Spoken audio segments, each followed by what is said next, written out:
You can listen to The Professional Left wherever you get your podcasts, on Netroots Radio, or at our website, proleftpod.com, where you can also contribute to this podcast.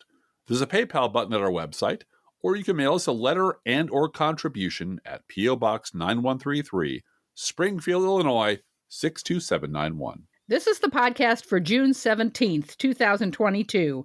It's not safe for work. Recorded live from the Cornfield Resistance, where we definitely do not give tours of the Lincoln sites unless you have video of us giving tours of the Lincoln sites, in which case, yeah, we kind of sort of do give tours of the Lincoln sites.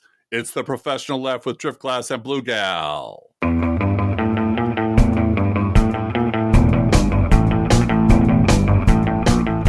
But definitely not the tunnels at the Lincoln sites or the security cameras at the Lincoln sites or the checkpoints at the Lincoln sites. We would never do that. It's a very solemn place, a place of history, and most people come there to take pictures of the children's artwork that hang on Lincoln's tomb, as everyone knows.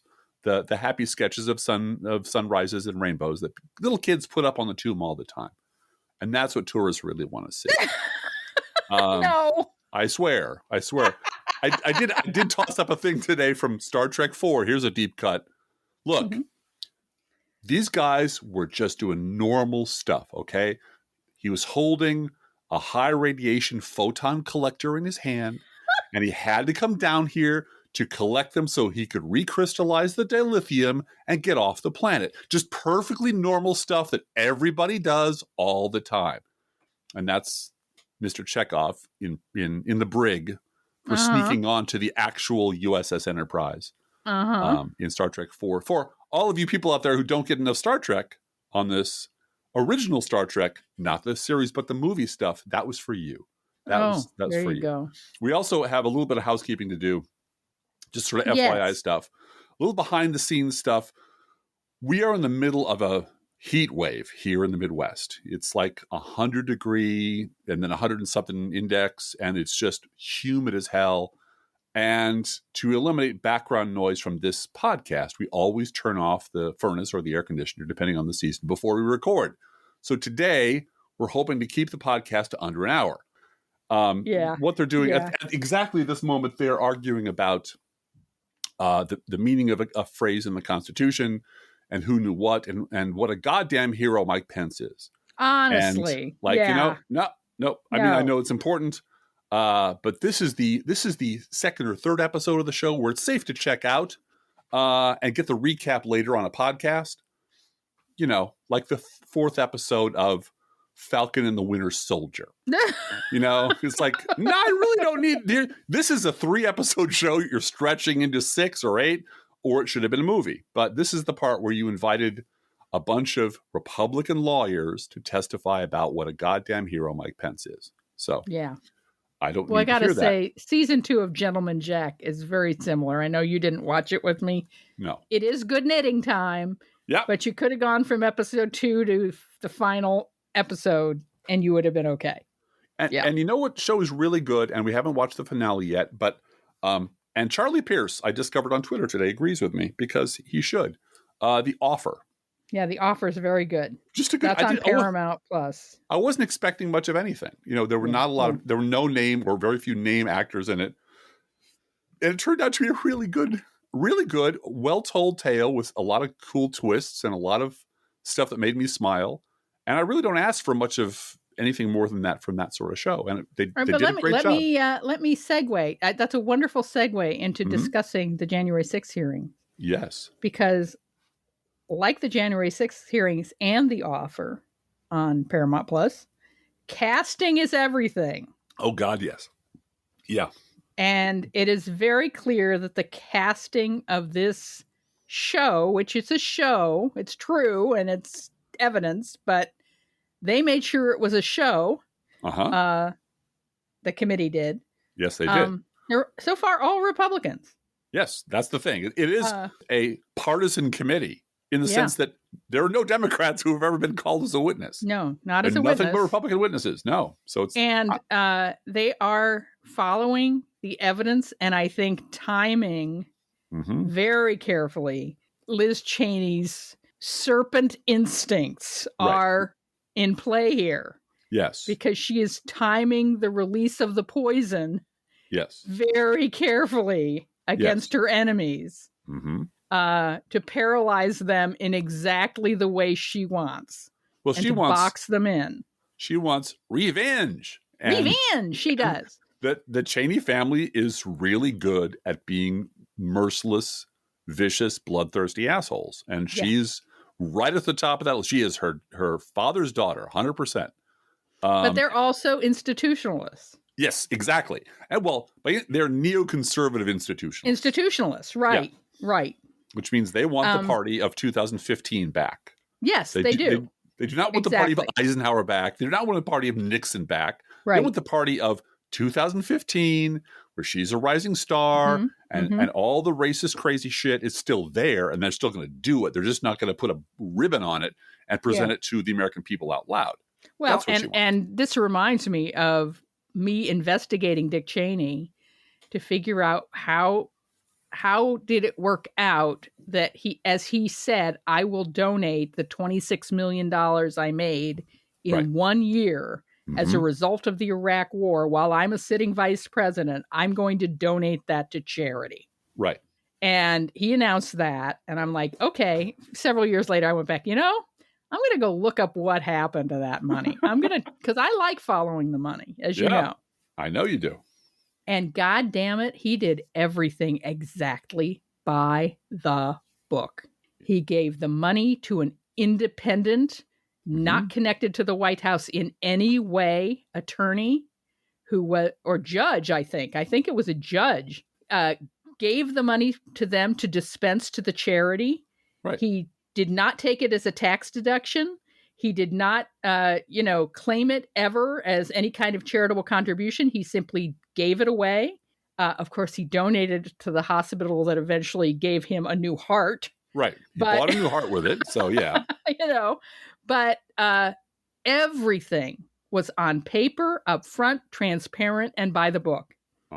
And he did that for me because he knew some liberal was going to come and want to know what happened, and he wanted to seal that off because that's who Dick Cheney is. And making money from that particular bloody adventure wasn't the point. He didn't care.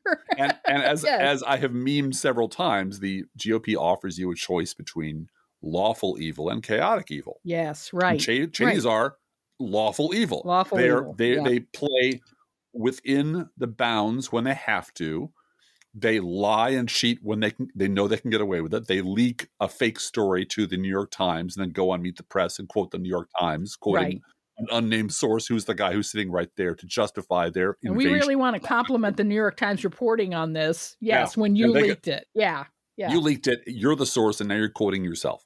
And so they know how to work the gullible, credulous, enabling press. Right. And they know exactly what kind of scumbag Alberto Gonzalo lawyers to hire to do their dirt and then say, I don't remember anything. I don't remember a thing. I wasn't even there. I don't know nothing about nothing. And Liz Cheney's clothing is soaked in the blood of Iraqi civilians. Yes, it is. And, Guantanamo vomit of prisoners that she has kept in Guantanamo herself. I mean, the reason Guantanamo is still open is Elizabeth Cheney. Yeah. Period. Yeah. But in this one case, her, like in Memento, the protagonist's desire for revenge is useful to other people at this point. It is. And to us as citizens of the United States. Yes, exactly. Because we went a wandering this week. We went on a little trip. Had planned this for quite some time. My dad had chemotherapy earlier this year. He's 86. Yep. Doing very well. Yep. But one of the things I did when I found out that he was going to go through chemo again was I said, look, I'm going to bring the grandkids to see you in June. Right. When your chemo's all done. And it gave him something to look forward to. Yeah. And so this was the week that we went, and he got to have all but one of his grandchildren there. Junior dude couldn't come, but everybody else was there. Both of my sisters and their children and their spouses. And I mean, I know it meant a lot to him. Yeah, perfect weather, But perfect everything. perfect weather the whole time, except for to drive back. We had some rain, but he took us out to dinner Friday night. Yes, he did. And to a nice bar with food, Yeah. It was good. It was fine. Where he shakes hands with the owner, because he knows the owner. With the owner. It's a locally owned place. He wants to show his family off to the owner because he's a regular there, right? And the waitress knows his drink and so forth. So, but we're sitting there eating dinner, and this guy walks by in a "Let's Go Brandon" t-shirt. Yeah, with his wife and his children. Yeah, just like this is what I chose to wear Friday night out to dinner with my family. Let's Go Brandon. I went through my whole closet, looking at every outfit I own. And it's like camo, camo, camo, camo. Oh, there's a shirt. I can wear that. And it's, and he strutted in, and it was that kind of place. Yeah. It was very definitely that kind of, and that area of Pennsylvania. And we saw, because we went through 4 states, we saw Trump country. We stayed right next to the giant cross in Indiana. Yep. And this was, something that you wear your "Let's Go Brandon" shirt out in public, because that's out in public to everyone else agrees with me. Yeah, right. And we saw the business sign. We're driving past a big tractor trailer sales rental lot. Yep, with a light up sign, like their video sign out front says "Let's Go Brandon." And then it flashes over to the Gadsden flag, the "Don't Tread on Me" flag, right out on the highway, because fuck you, liberals. Yeah. And so we were, this is not foreign territory for us. Believe me, we do understand these people in these places. And it was, it reconfirmed a lot of things. And it was unusual because we had this little bubble of us and our friends and our family sort of floating through this universe. And it was beautiful, and it was rain soaked and beautiful heated. Green. So everything was so green. Everything was green. The rivers were high. We went past a dam that was done. Your father wanted to show off a local dam that had been done before the WPA started putting up dams. Right. Just a fun trip. But you look around you at the signs on people's lawns, and the t-shirts they wear, and the hats they wear, and the signs that local businesses put out and proud in front of their business to attract customers. Right. On the highway, big sign on the highway. And it's matrimony means one man, one woman signs. And abortion is murder signs. Business. Right. You're trying to make a profit at this. And I'm sure they are, because they know their customers. Yeah. And they know that their customers overwhelmingly agree with them on this. And if they don't, they're wise enough to keep their goddamn liberal mouths shut, because but Driftglass, that in 18 months they're going to have a sign out in front of their business that says, "I never liked the tweeting. I never liked the tweeting. I'm an independent constitutional conservative." Well, and this is the trap that they've laid for themselves. Yeah. Now they're in it. We know they're in it. They don't recognize it as a trap, but I do. Which is, these are the same people who spent 2 generations telling the world that if you're poor, it was because you were lazy and morally depraved. Black people are poor and welfare queens and blah, blah, blah. That's wired into their DNA. That if you just pull your pants up and stop griping and go to church and work harder than anyone, you can succeed. And now they're the ones with saggy pants. And they're the ones whose lives are shit. And they're the ones who are bitching all the time about how unfair the world is. And they're the ones who are actually morally depraved. And they're the ones whose churches are actually full of lying, often pedophile-enabling, quote-unquote, Christians. So the theology they've been pouring out on the rest of the world in the sense of smug superiority, they're now the ones that they were talking about. All of that fantasy stuff, my temptation is to tell Steve Bannon, "Hey, asshole, get a haircut, pull up your goddamn pants, and get a fucking job, okay, hippie?" Because that's who these assholes all look like. They all look like slobs. They all look like lazy fucking slobs who don't give a damn about Jesus, who don't give a damn about their family, who don't give a shit about their country, who only want to march around in public and wave their guns around and scare the shit out of decent people. And that's who they are. And that's who they've always been. But for a while, that's one of the reasons that we as a country have to be so concerned about guns. Yes. Oh, absolutely. They're armed to the teeth. Not just because some of them will snap and do a mass shooting, but the thing the media doesn't talk about, and I'm going to talk a little bit more about that. They don't talk about suicide. No, they don't. And despair. Yeah.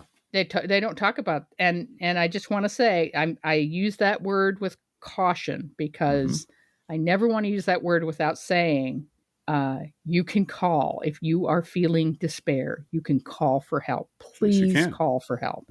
Please Google the suicide prevention hotline. Please call it. Your life matters. There is light at the end of the tunnel. But the reason that I bring this up is guns are the easiest, fastest way to end a life. Yes, they are. With no reversal. With, if you poison yourself, if you take too many pills, the people that love you can catch you in time. If you have a gun, they can't. Right. And getting back to this is something that I also want to bring up with caution, but it matters to me. I was chatting today with Tammy, our angel nerd. And she was talking about how much this whole hearing situation indicates a disregard for human life. Yes. On the part of people in power.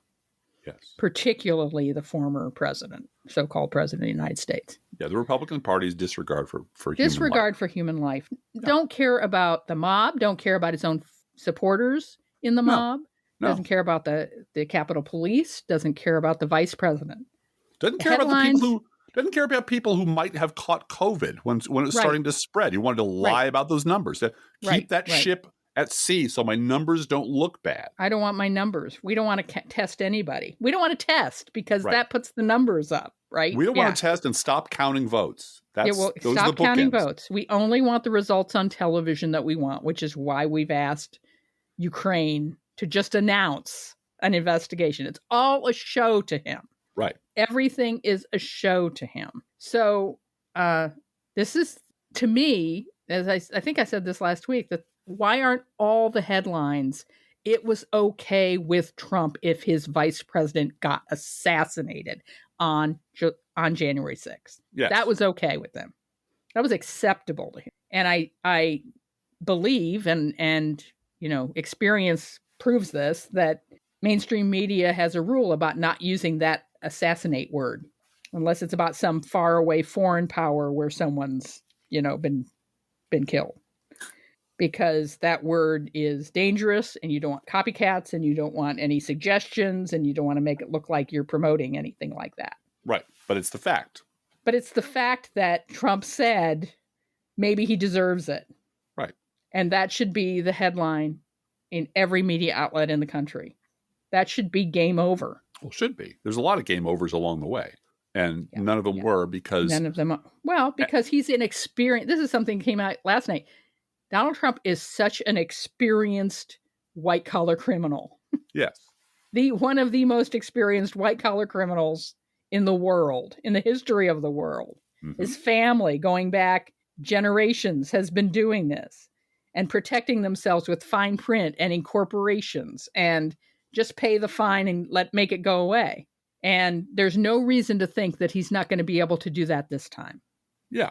Well, I sense a real prevalence in the desire on the part of lots of Republicans. People, all these guys have their eyes on 2022 and 2024 to localize the problem with the Republican Party to Donald Trump and a handful of his enablers and maybe some people on Fox News. Well, and wasn't that what I wrote about in 2016 before he was elected? Yes, exactly. Don't you dare call it Trumpism. It's the entire party. The Republican base made him the nominee. Yes, they did.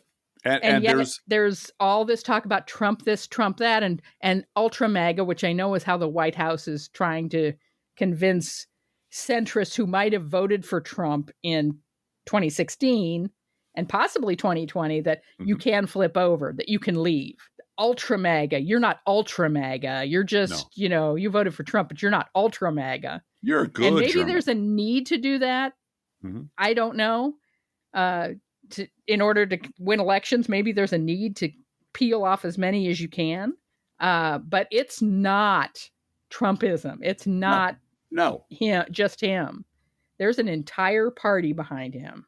Well, I'll just say I wrote a long post this week, first one back from our little trip, that was Donald Trump is just another Republican. Yeah. He's just another Republican. And I go through the whole list of people who have left the party or are thinking about leaving the party, who've been cut loose from the party. And I pulled a hymnal. I pulled a hymn from a Methodist hymnal and used that in my post about who is the church. The church is not the steeple, and the church is not the floor, and the church is not that. The church is the people. The church is the people. We're the church. The church is the people. Who's the Republican Party? The Republican Party are the Republicans. Are the tens of millions of people who nominated and elected and supported and renominated and came out in even bigger numbers a second time for Donald fucking Trump. That's the Republican Party. The people are the party. And all the people at the periphery who are lying about the past of the party, pretending this just started a few years ago, and lying about the future of the party. This is a fever and it's going to break. No, it's not going to break. This is who they are. And so people who are trying to localize the problem to a few bad actors and a few pressures, Rudy Giuliani and John Eastman and Donald Trump, and are trying to make everyone else out to be some sort of hero or really stand-up guy. Because, he only supported Trump. Bill Barr only supported Trump until he saw the ship was going to go down. And then he got real chatty and went off and got a book deal. So Bill Barr, maybe we can welcome him back in the party. Fuck no. All these people are criminals. If it were possible to indict an entire political party for treason, we should do it. But it's not. Well, and let's not forget that the Supreme Court has made it super easy and barely an inconvenience to grift this party of imbeciles. Yes. So the $250 million that $250 million that Donald Trump raised since he lost, right, on his lies by lying to these people, redirected to his friends and family is part of. I mean, and that's the thing that doesn't bother me now. I mean, people are panicked about these Secretary of States. Yeah, and I understand you don't want a election denier in charge of elections. But they're all so corrupt that you need to just watch the money and offer them have the FBI offer them a bribe, get it on tape, and get them out of there. Well, and speaking of ultra MAGA and crazy, you wanted to talk about Ginny Thomas, didn't you? Well, Dan Rather had a tweet today about the story of Ginny Thomas is now a real story because of these emails. And I just replied to him and said, Ginny Thomas has been a story in our house since 2009. Yeah. Since she put on a foam Liberty hat. Became a tea partier. Gave a tea party, blah, blah, blah. Right. Now, when it first became clear that she was involved in some way, and it wasn't this bombshell evidence that we now have, but when, a mere few weeks ago, it became clear she was involved.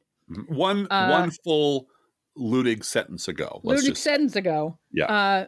Many commenters on cable TV panels tripped over themselves to say, now, she's an American citizen and she has the right to be involved politically any way she wants. He has a First Amendment right to pursue election involvement, blah, blah, blah. And I was come on. Going after people's family, that's just below. That is the lowest thing. She has a constitutional right to her opinion, and she has a constitutional right to political activity and so forth. Well, but going after someone's wife, I mean, for God's sake. You just want to be careful when you try to attack people's families, right? You mean like Hillary, and you mean like Michelle Obama? You mean like that? You mean like Michelle, and You mean like that? Oh, okay. All right. Back to... Remember when one of the Obama girls wore a peace sign on her T-shirt? Oh, yeah. Oh, yeah. Oh. And Amy Carter was the worst person, ugliest person in the world. Yeah. Yeah. No, this is Rush Limbaugh 101. Yeah. Yeah. It's fine for me, but not for thee. But the reason that Ginny Thomas doesn't have a quote unquote right to political activism is, number one, dark money is funding her. Yes. Dark money that her husband voted for and enabled.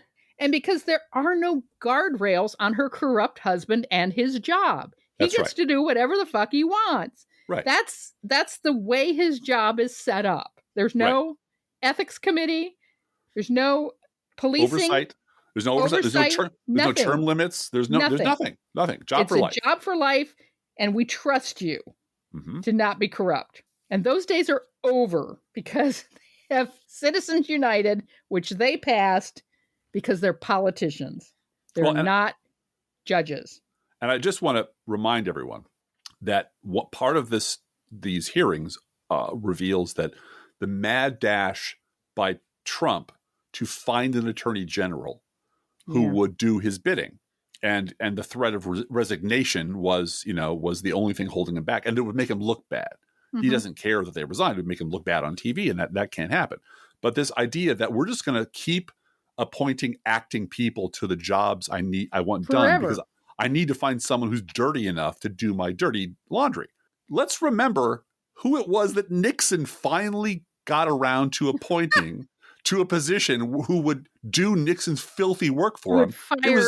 Fire the investigators in the Watergate. Yes. It was Robert fucking Bork. Robert fucking Bork, who, according to all of our Never Trump friends, was a fucking saint and a genius and was cheated out of his rightful Supreme Court seat by dirty, nasty liberals, even though he got an up and down vote, even though it was he got a hearing. Committee. Yeah. He got a hearing. He shit himself real bad during the hearing, and a bunch of Republicans voted against him. In the mythology of the past, it was all a bunch of liberals who conspired to Bork him.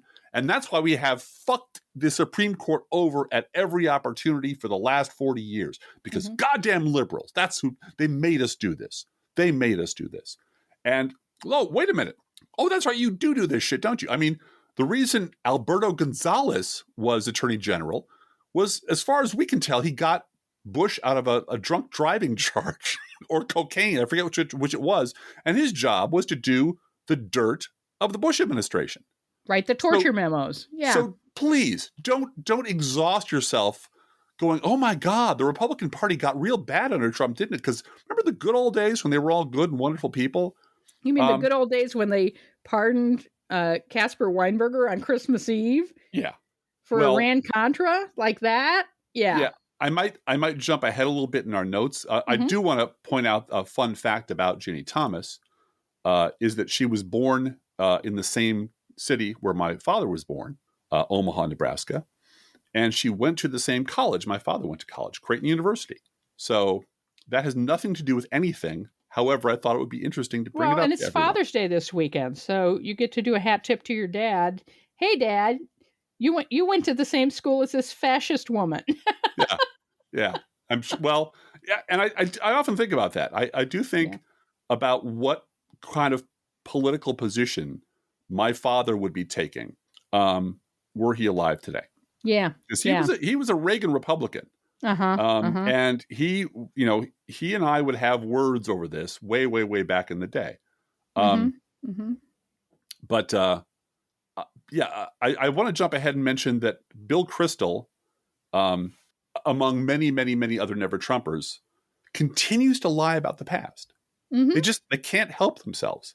And I don't think, unlike some other people who just misremember things because they're very old or whatever, Bill Kristol lived through these times and knows better.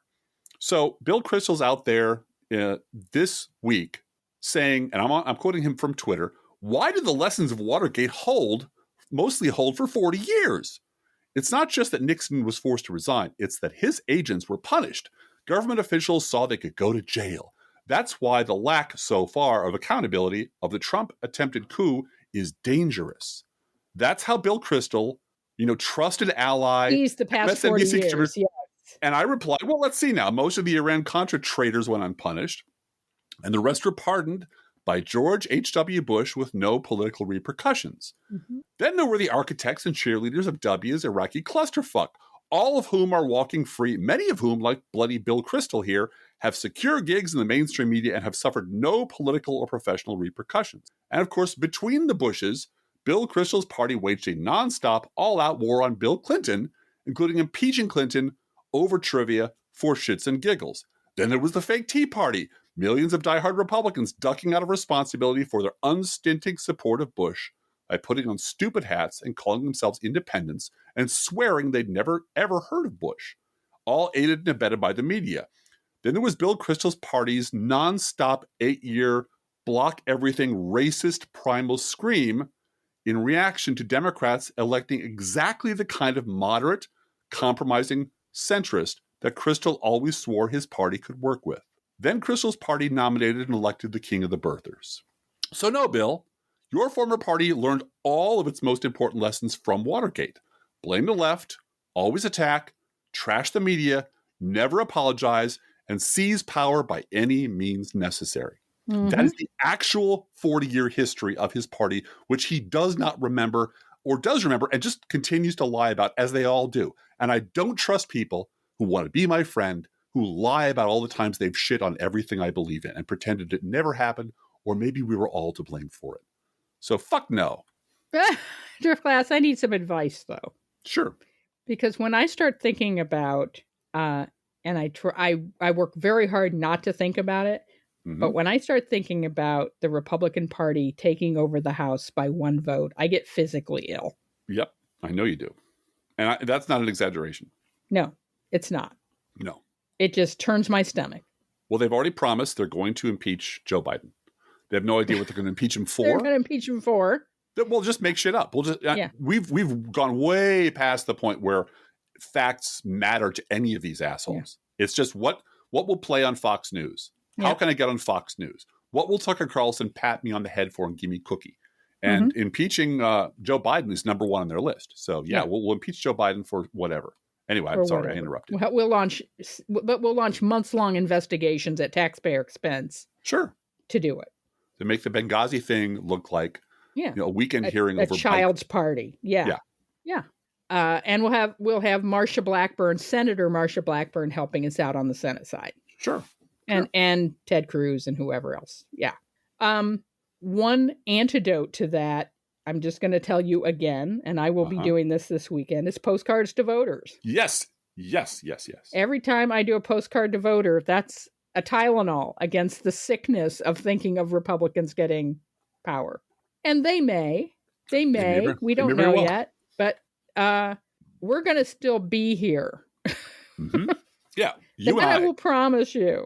You and I will be here till the last dog We were dies. making our long-term retirement plans this morning, and like, well, what do you think? 10 more years? Yeah, we'll do 10 more years. Well, I took the coffee can with all the change in it, and we counted it out, and we can pretty much last till the end of the week on that. And I saw something on Twitter today. This isn't in our notes, Drift Glass, but I feel a lot less alone today. I read an article in the Kaiser Health newsletter. Yeah, which is actually pretty good. 1 out of 5 families in America owes money to a hospital. Yeah, medical debt. And I've had two procedures this year. Thank you so much, by the way, again, for paying off my hearing aids. But I've had 2 procedures this year that I've been billed for one of them. It was $2,900 out of pocket. And I put it on a payment plan to the hospital. Yep. 0 interest as long as you make your payments every month, that kind of thing. I'm 1 out of 5 American families that has had to make a deal with a hospital to get it paid down. And in your case, it wasn't major surgery. No, it wasn't major surgery. No. Just something needed doing. Yeah. So I'm just telling you, the thing that got me, though, was talking to the woman at the hospital, because after I talked to her, I realized her job depends on this system. Yes. And there's, a million plus jobs that depend on private billing from hospitals and medical facilities. Yep. And that's why they didn't push real hard for, Obamacare to be a Medicare for all situation back then, because we were in the middle of a crisis. There was a lot of talk about that's going to throw 1 million people out of work. Right. If we stop billing departments from hospitals from billing people, because that's employment. And at that point, the economy didn't need to lose that many jobs all at once. We'd already done so. And there was the counter argument, which I found very persuasive, which didn't go anywhere because thank you, Joe Lieberman, but think of the trillions of dollars that we would save and the amount of relief people would have to have insurance that they didn't have to go out of pocket for, and that was portable. That was portable to other, and they actually didn't need to have a job to have it. Yes, Right. exactly. Right. Exactly. And all the things, how many women things would choose not to work exactly if they didn't need it for the health insurance? Yeah. Or just choose a different profession, move away from that. Or start a business. Right. There were a lot of punch card operators who were put out of work when that no longer became necessary. And somehow we survived that. Well, and the other thing was this week, there was not a Supreme Court announcement about abortion or guns this week, but there was a little case about healthcare billing. Yeah. And here was a Supreme Court decision, and I believe it was unanimous, that it was about Medicare and Medicaid, the Medicare and Medicaid department, and how they reimbursed hospitals for pills, medications given to outpatients at hospitals, and how that got reimbursed to hospitals. And when I tweeted about it, that when you can just imagine for a moment the amount of national resources that were spent arguing, the number of lawyers that money was spent on to get this case all the way to the Supreme Court. Now, it was a state versus, it was the Attorney General of California. So it may have, needed to go immediately to federal court, whatever. But you're sitting there in the Supreme Court building arguing about the price of a pill. Right. That's where we're at. Right. And the Medicare and Medicaid people won because the statute says that unless Medicare and Medicaid has carefully researched how much that pill costs the hospital, they just have to reimburse the hospital for the sales price, the average sales price of the pill. And the hospital wanted more than that. No, we paid more than that for the pill, so you have to give us more money. And it went to the Supreme Court, spent time on that. Well, better than that than something else, I suppose. Blows my mind. Yeah, well, that the worse than that is coming. Oh, God, yes. I mean, war and rumors of war, as the saying goes. They're and this, I forget who said this on social media somewhere, but this is payday. The Republican billionaires and corporations have been paying for the Federalist Society and paying to breed these law students who become lawyers, who become judges, paying to infest the court system with their crackpot, because they have all the money in the world and all the time in the world, what I call the patient capital of fascism. They can wait 30 years. They don't care. As long as they win in the end, they're fine. And so now is the time for all of that investment to pay off. They're going to cash in everything. Yeah, but you know what? Drift Glass? I know a little old lady, and you know her too, who was dead set against abortion until her daughter needed one. Oh, yeah. Oh, yeah. Yeah. And there's a story. I won't go into it. It's always the rape, the life of the mother, and my situation is special. Right. Oh, by the way, last night while you were sleeping, because you're a normal person and I'm not, I caught a big... always marry larks. Yeah, it's just the way of things. I caught a chunk of the documentary on HBO about the Janes. Oh, yeah.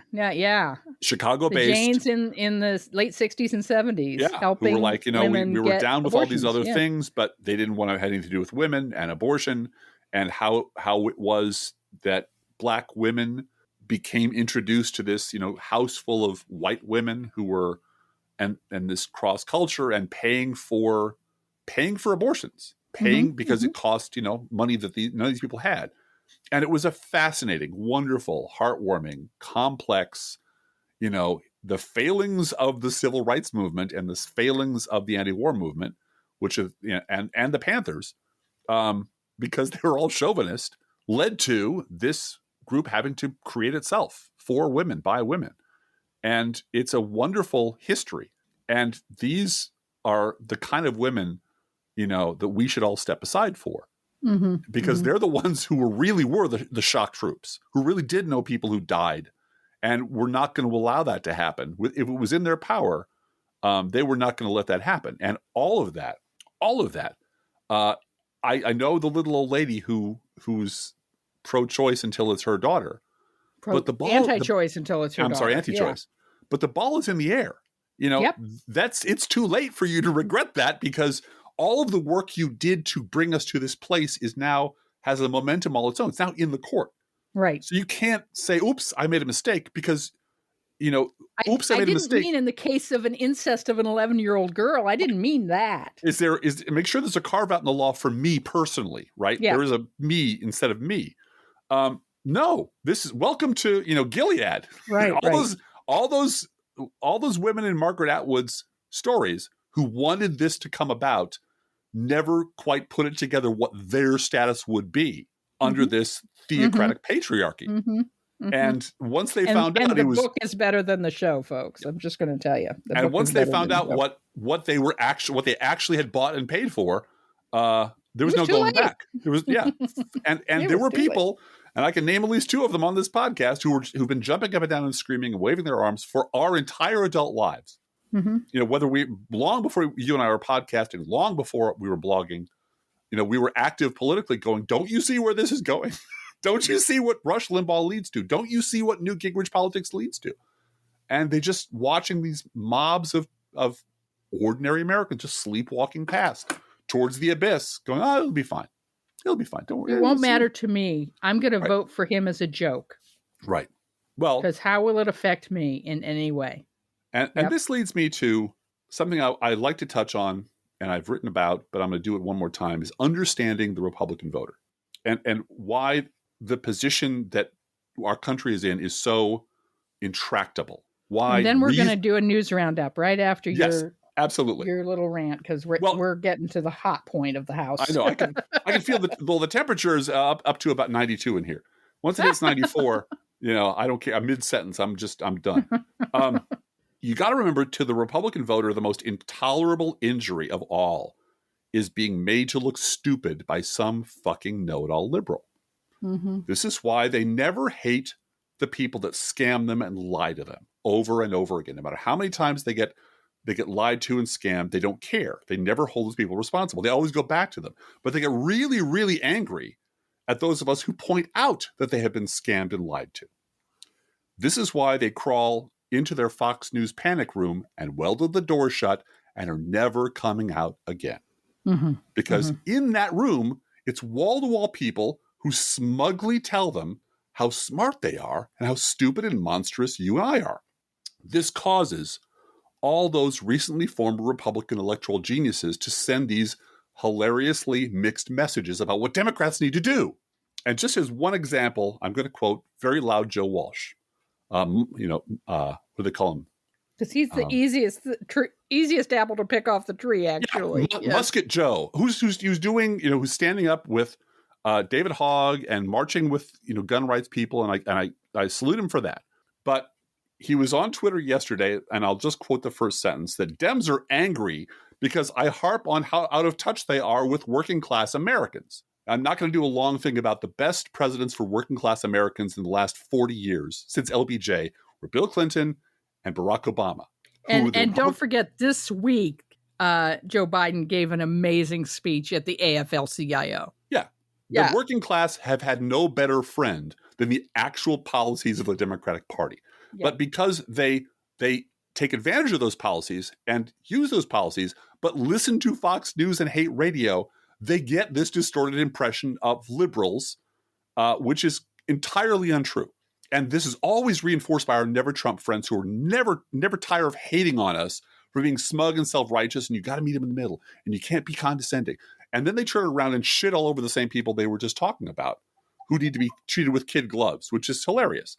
And for example, Joe Walsh, literally a few hours later, yes, I just had a former supporter tell me that lowering gas prices was more important than preserving democracy. And yes, he's not the first Trump voter to tell me that. And yes, I lost my cool, which I don't normally do, and told him to fuck off. And yes, now I'm drinking tequila. Well, welcome to Liberalville, Joe. Welcome to Liberalville. Enjoy your liberal tequila. We have tried to coddle them. We've tried to reason with them. We've tried to compromise with them. Barack Obama was the best manufacturing sector president in the last 70 years. And nothing gets through to them because they can't stand to have been shown to be wrong. And anytime you open your mouth and say, but this policy helps, and it makes them feel like an idiot because they're stupid, Joe. Your listeners and your supporters and your Trump voters are morons and racists and really awful people.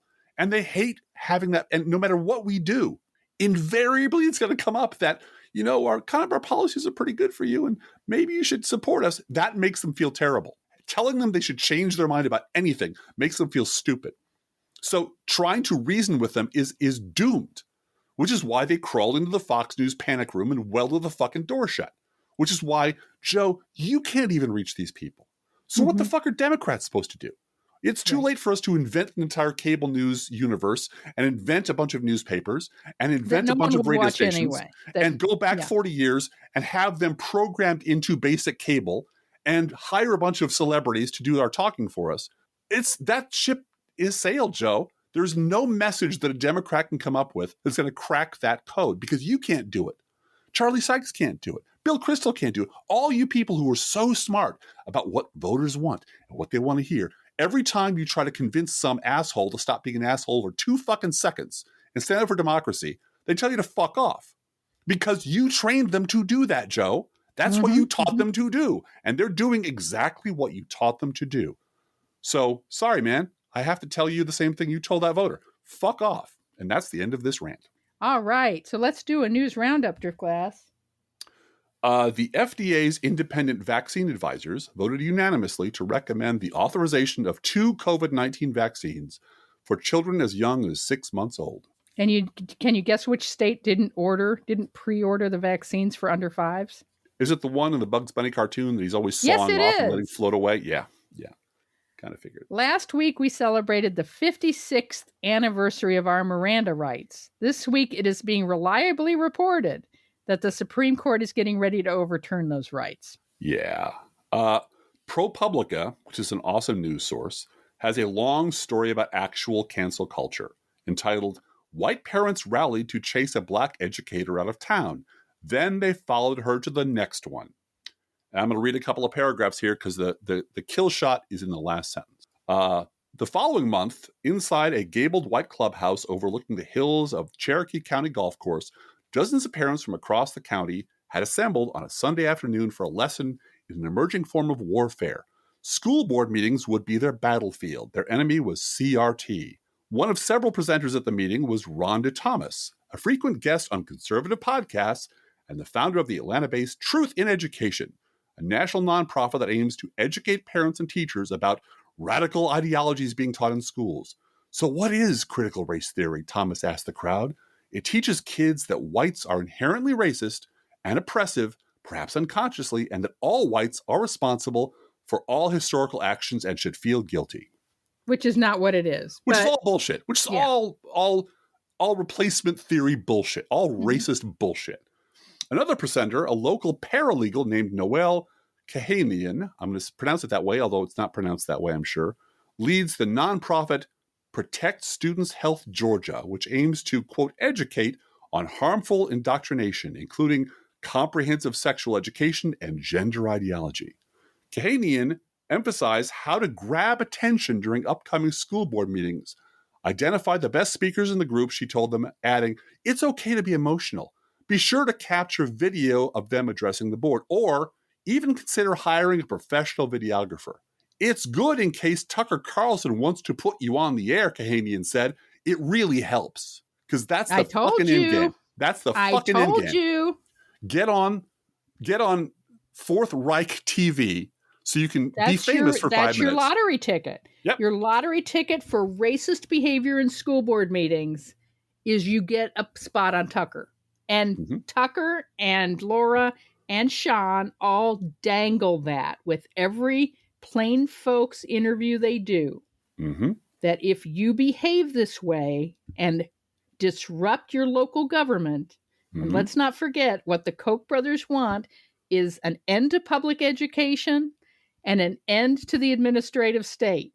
Right. So having average citizens as your, good little Nazis disrupting the system, and what they get as a reward is they get to be on, like you say, Fourth Reich TV.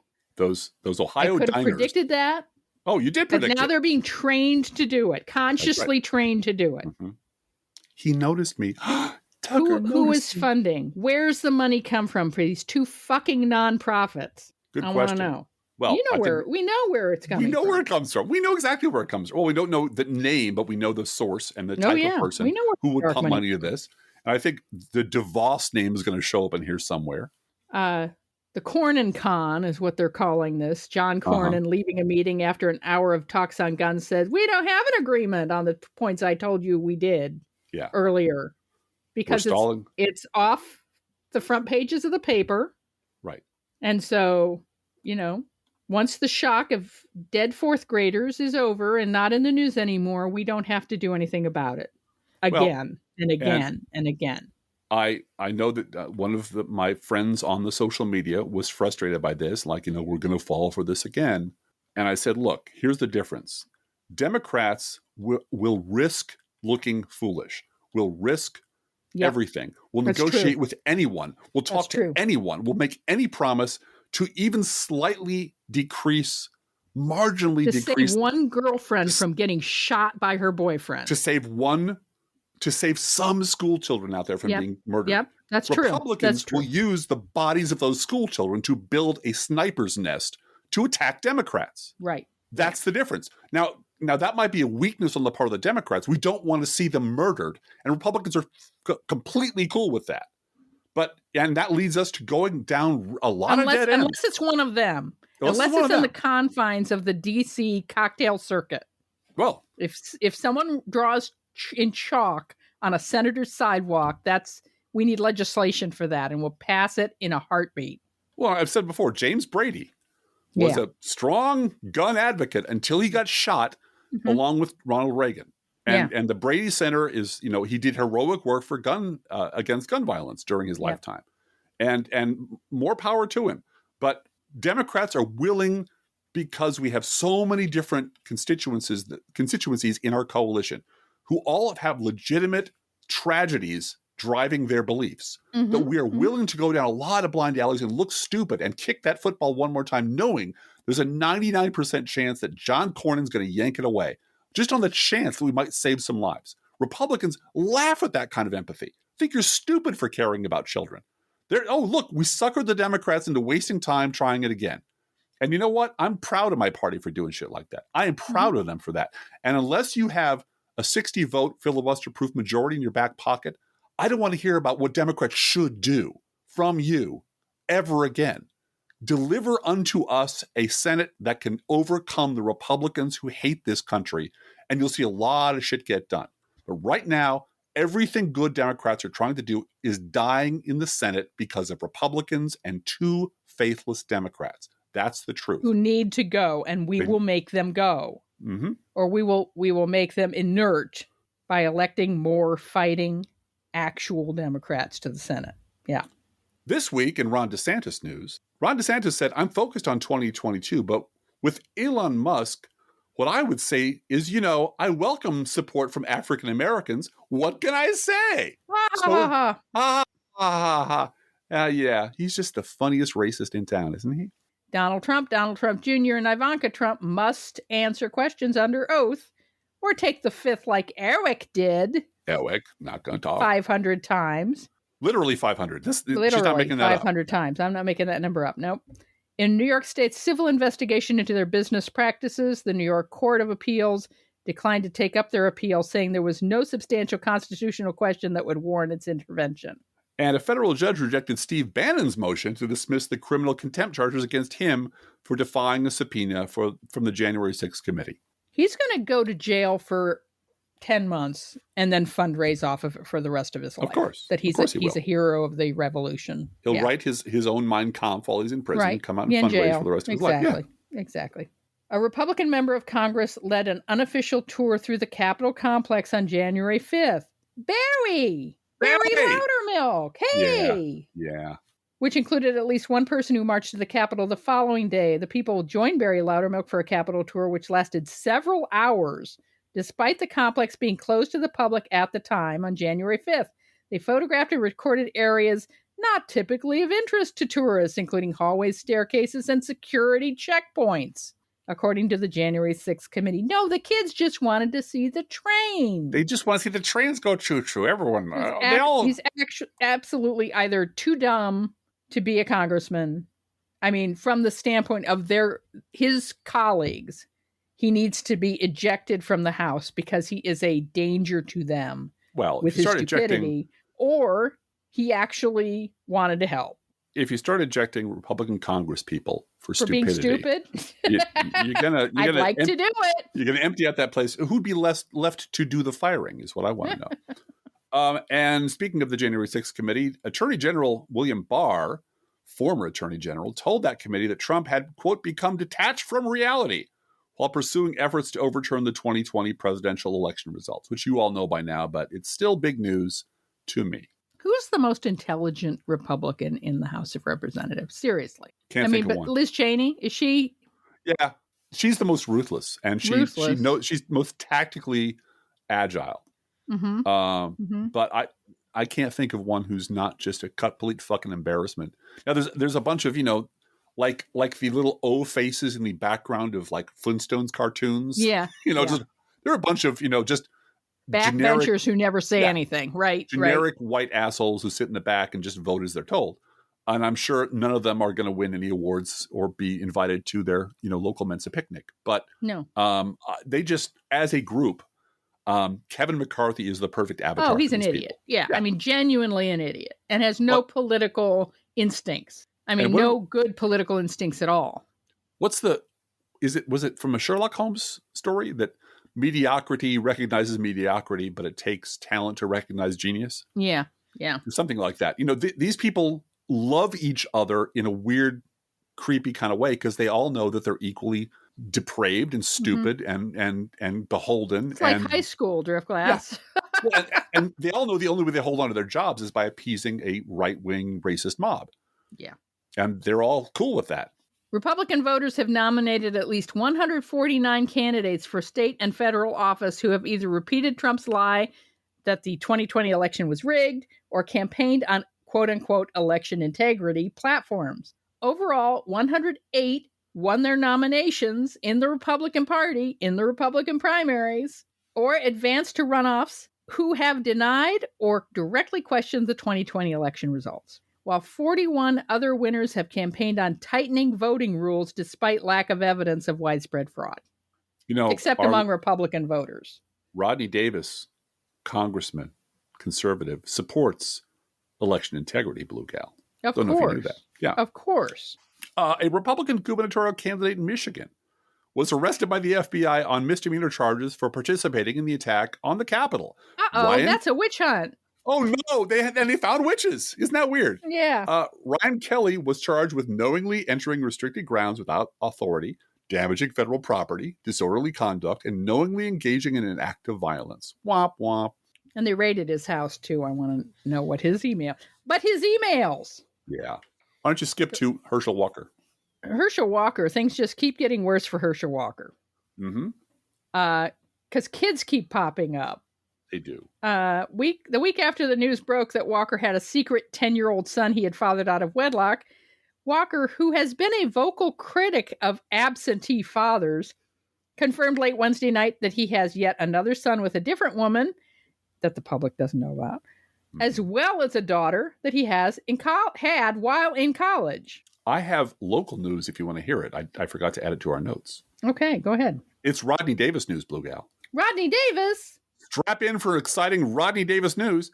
I am supporting Rodney Davis in that primary, Driftglass. I don't have a dog in the fight I don't vote in Republican primaries, but Mary Smith is a Nazi. She is. And Rodney Davis is a bad person and a Republican, but he is better than Mary Smith or Mary Miller. I mean, Mary Miller. Hold on to that thought until the end of this. Okay. Now, remember that the first public allegation of the January 5th reconnaissance tours was made by Representative Sherrill, who is a New Jersey Democrat. Right. And her seat is being targeted this year by the NRCC.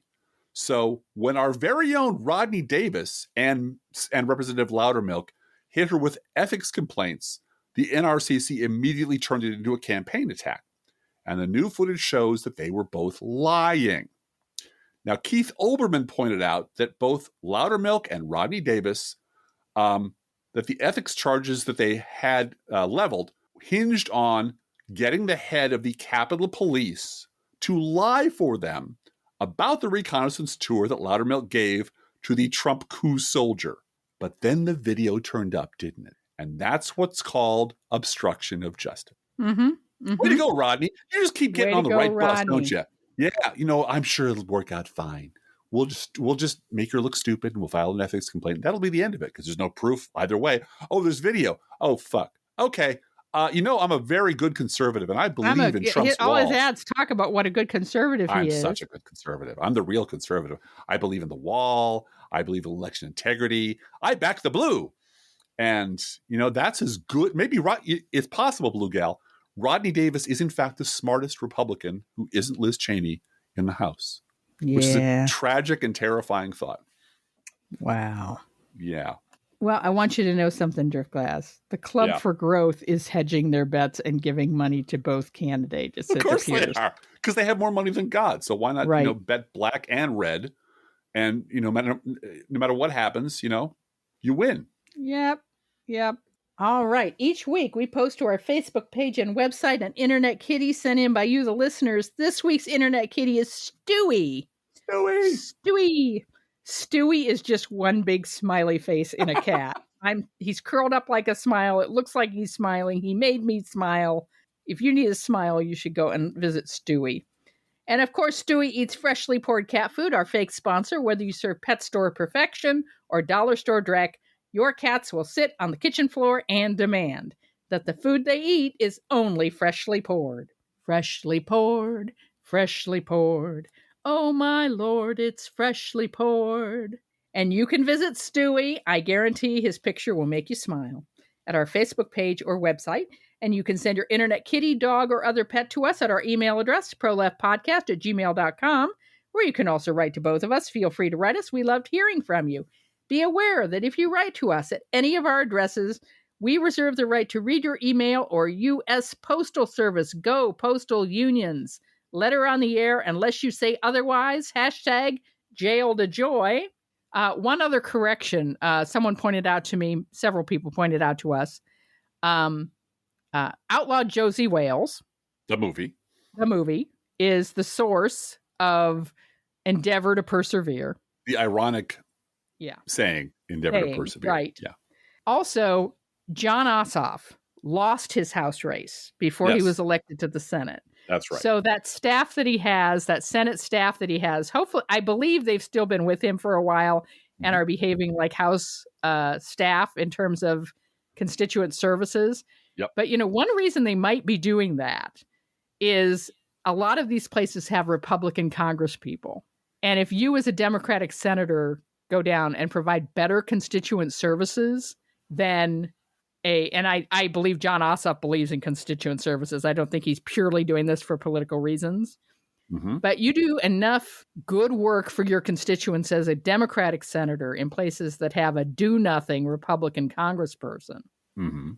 And then you come around election time with your House candidate, a Democratic House candidate, next to you, and you're campaigning for them. That could make a difference. It's certainly worth the investment. And I'm not saying that Ossoff is merely doing that to prove, to win elections for House members. But it is important that Democrats in office illustrate that government does work. And it's not government's evil, government can't do anything. Government can work for people. And that's what Ossoff is doing. So we're all proud of him. We are. And you know what Joe Biden needs is a shill in the audience to ask him about how you feel working with this do-nothing Republican Congress. And Biden needs to say, do nothing. I pray every day for a goddamn do-nothing Republican Congress. This is the fuck everything up they can touch Republican Congress. Yeah. And that would be a gaffe, and it would be terrible, and everyone would poop their pants. And his popularity because he said fuck. His popularity would jump by 20%. Yep. And when asked about using swear words, he goes, look, I watched the January 6th committee, okay? I watch these fuckers on these tapes say fuck all the time. I don't see what the big deal is. Yeah. And then his popularity would jump by another 5 points. Yeah. Anyway. Don't forget our gourmet coffee guideline. If you can afford to buy an espresso-based beverage for yourself, make sure it's iced when you buy one for us. Yeah, it's real hot. This is not charity. This is our job. And we appreciate your support. Approximately 1% of our listeners support this podcast with a contribution. You can too. See our website, proleftpod.com, for details. Our PayPal and postal address information is there at proleftpod.com. I do feel like I've left people perhaps worrying about my health. Please don't worry about my health. I am taking care of my health. I am not unhealthy. I'm doing okay. But I'm having procedures and things done that are helping to support my health journey. I hate that, but that's what's happening there. If you want to worry about me, worry about how I'm going to pay for it. Yeah.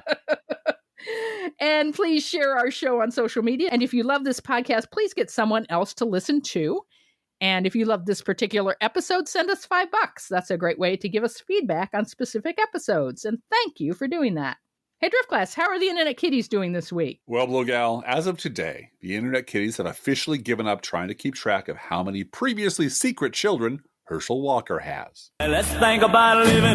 Think about living. Let's think about loving. Think about loving. Let's think about the hooping and the hopping and the popping and the loving, loving, loving. Let's forget about the wine and the crying, the shooting and the dying, and the fellow with a switchblade knife. Let's think about living. Let's think about life. The Professional Left Podcast is recorded under a Creative Commons license. Copyright 2022. DGBG Productions Incorporated.